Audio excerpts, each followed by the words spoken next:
Hi friends, இன்றைக்கி நம்ம பார்க்க போகிறது 9வது வாரத்தில் உங்கள் வயிற்றில் வளரக்கூடிய குழந்தையின் வளர்ச்சி எப்படி இருக்கும், இந்த 9வது வாரத்தில் உங்களுக்கு என்னென்ன மாற்றங்கள் ஏற்படும் அப்படின்றத பற்றி பார்க்கலாம். அதுக்கு முன்னாடி நம்ம சேனலை சப்ஸ்கிரைப் பண்ணி பெல் பட்டனை கிளிக் பண்ணி ஆன் ஆப்ஷனை கிளிக் பண்ணி வச்சுக்கோங்க. வாங்க வீடியோக்குள்ளே போகலாம். ப்ரெக்னன்சி சம்மந்தப்பட்ட வீடியோலாம் நான் போட்டுட்ருக்கேன் நம்ம சேனலில், அதனால் நம்ம சேனலை கொஞ்சம் சப்போர்ட் பண்ணுங்கள். வாங்க வீடியோக்குள்ளே போகலாம். இந்த 9வது வார கர்ப்ப காலத்தில் உங்களோட குழந்தை செர்ரி குட்டி அளவுக்கு இருப்பாங்க. இந்த 9வது வாரத்தில் கரு 9 அங்குலம் வரைக்கும் இருப்பாங்க. அவங்களோட எடை 2 அவுன்ஸ் வரைக்கும் இருக்கலாம். உங்களோட கரு இப்போ குழந்தை வடிவில் இருப்பாங்க. அவங்க 1 அங்குலம் வரைக்கும் நீளமாகி இருப்பாங்க. இதனால் அவங்களுக்கு காது மடலில் ஏற்பட்டிருக்கும். தெளிவான விரல்கள் கால் விரல்களில் இருக்கும். அவங்களோட மூக்கில் முனையெல்லாம் சரியாக ஷார்ப்பாக வந்துட்டுருக்கும். அவங்களுக்கு முடியெல்லாம் உருவாக ஆரம்பிச்சிருக்கும். குழந்தை அம்னியோட்டிக் திரவத்தை சுற்றி திரிவாங்க. குழந்தையோட முழங்கால், முழங்கை, தோள்பட்டை, கணுக்கால், மணிக்கட்டு, மூட்டுகள்லாம் வேலை செய்ய ஆரம்பிச்சிருக்கும். இந்த 9வது வார கர்ப்பம் என்பது உங்களோட 2வது மாதத்தில் இருக்கீங்க. 3வது மாதத்தில் நுழைய போகிறீங்க. இன்னும் சில நாட்களில் 3வது மாதங்களில் நுழைஞ்சிருவீங்க.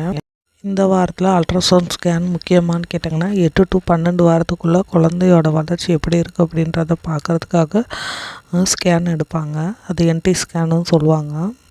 இந்த வாரத்தில் ஒரு சிலருக்கு செக்கப் பண்ண போது எக்டோபிக் ப்ரெக்னன்சியாக கூட இருக்கலாம். அது எந்த அறிகுறி இல்லாமலும் கூட இருக்கலாம். இந்த 9வது வாரத்தில் உங்களுக்கு அபார்ஷன் ஆகும்ன்ற பயம் இருக்கும். அவங்கவுங்க வயதை பொறுத்து தான் 2லேருந்து 9% வரைக்கும் இந்த கருச்சிதைவு அபாயம் குறையும். இந்த வாரத்தில் உங்களுக்கு மார்னிங் சிக்னஸ் அதிகமாக இருக்கும். 2வது ட்ரைமஸ்டருக்குள்ளே போகும்போது தான் உங்களுக்கு அந்த மார்னிங் சிக்னஸ்லாம் கம்மியாகும். கன்சீவாக இருக்கும்போது உங்கள் குழந்தையோட அளவு இரட்டிப்பாகிக்கிட்டே இருக்கும்.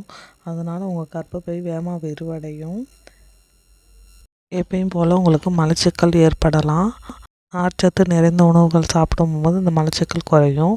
அது மாதிரிக்கு அடிக்கடி யூரின் கழிக்கிற உணர்வு ஏற்படும். உங்கள் கர்ப்பப்பை விரிவடைகிறதுனால உங்கள் சிறுநீர் பையை அழுத்தி உங்களுக்கு யூரின் பிரச்சனையும் ஏற்படலாம். அதுக்காக நீங்கள் தண்ணி குடிக்காமல் இருக்கக்கூடாது. தண்ணி நிறையா குடிக்கணும்.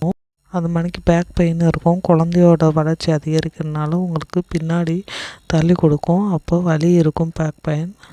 உங்களோட மனநிலையில் மாற்றம் ஏற்படலாம். அதாவது ஸ்ட்ரெஸ் அதிகமாக இருக்கலாம். இந்த 3 மாதத்துலையுமே டயர்டாக தான் இருக்கும். ரொம்ப டயர்டாக இருக்குன்னு படுத்துகிட்டே இருக்காமல் வேறு விஷயத்தில் நீங்கள் கான்சன்ட்ரேட் பண்ணும்போது உங்களுக்கு வாமிட்டு வர்றது கொஞ்சம் குறையும். அது மாதிரிக்கு உங்களோட வாசனை திறனும் அதிகமாக இருக்கும். உங்களுக்கு பிடிக்காத ஸ்மெல்லாக இருந்தால் உங்களுக்கு வாமிட்டு, கொமட்டல் கூட வரலாம். ஒரு சிலருக்கு அதீத பசி ஏற்படலாம். உங்களோட மார்பகங்கள் பெரிதாகி ரொம்ப கருப்பாக இருக்கலாம். அது மாதிரிக்கு இந்த டைமில் வெள்ளைப்படுத்தல் ஏற்படலாம். இது சாதாரணமாக இருக்கும்போது ரொம்ப பிரச்சனை இல்லை. இதே கலர் மாதிரி வந்துருந்துச்சுன்னா உங்களுக்கு பிரச்சனை தான். அது மாதிரிக்கு ஒரு வித ஸ்மெல்லோட வெள்ளைப்படுத்தல் இருந்துச்சுன்னா டாக்டரை கன்சல்ட் பண்ணணும். இது ஈஸ்ட் இன்ஃபெக்ஷன் இல்லைன்னா பாக்டீரியா இன்ஃபெக்ஷனாக இருக்கலாம். உங்களுக்கு அப்பப்போ அடி வயிற்றில் லைட்டான வலி இருக்கும். ஆனால் கர்ப்பப்பை வாயில் ஏதேனும் ரத்தப்போக்கு காணப்பட்டால் கண்டிப்பாக டாக்டர் கன்சல்ட் பண்ணணும். ஒரு சிலருக்கு தலைவலி அதிகமாக இருக்கலாம்.